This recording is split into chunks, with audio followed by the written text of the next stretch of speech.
Hello sir. ಇದು ಟಾಟಾ ಏಸಿನ ಗಾಡಿ ಕಳ್ಸಿರೋದು? ಹಾಂ ಸರ್, ಇದು ಟಾಟಾ ಏಸಿ ರೀ, 16 ಮಾಡಲ್ ಸರ್ ಅದು. ಓನರ್ ಎಷ್ಟು ಇದ್ರೆ? ಸೆಕೆಂಡ್ ಓನರ್ ಸರ್ ಅದು.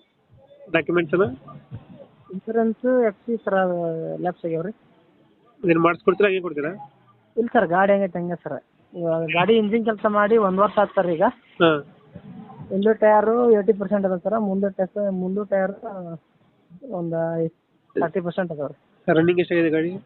1,63,000 ಆಗೈತೆ ಸರ್. ಇಂಜಿನ್ ಕೆಲಸ ಮಾಡ್ಸೇನಿ ರೀ, 1 ವರ್ಷ ಆಯ್ತು ರೀ. ಇಂಜಿನ್ ಕೆಲಸ ಮಾಡ್ತಿದ್ದೀರಾ? ಹಾಂ ಮಾಡ್ಸೀವಿ ಸರ್. ಈಗ ಬೋಲರ್ ಥರ ಆಯ್ತಾನೆ ಸರ್ ನಾವು ಹೊಸದು. ಹಾಂ ಹಾಂ ಹಾಂ. ಅದು ನಮ್ಮ ಅಣ್ಣ ತಗೊಂಡು 2 ವರ್ಷ ಆಯ್ತು ಸರ್ ಈಗ. ಹಾಂ ಅವಾಗ ಕಂತು ಕಟ್ಟಲಿಲ್ಲ ಸಂಬಂಧ ಇದನ್ನ ಒಯ್ಯಿ ಅಂತ ಹೇಳೀನಿ ಸರ್. ಹಾಂ. ಅದನ್ನ ಈಗ ಸೇಲ್ ಮಾಡತ್ತ ಅಂತಂದು ಗಾಡಿ ಇಟ್ಟಾನೆ ಸರ್. ಗಾಡಿ ಮಾತ್ರ ಚೆನ್ನಾಗಿದೆ ಸರ್ ಇದು. ಇಂಜಿನ್ ಕೆಲಸ ಎಲ್ಲ ಮಾಡ್ತಿದ್ದೀರಾ? ಮಾಡ್ತೀನಿ ಸರ್, 1 ವರ್ಷ ಟಾಟಾ ಎಸಿ ಎಚ್ ಟಿನ ಗೋಲ್ಡ್ ಇದು? Tata AC H D sir, BS4 engine. H T.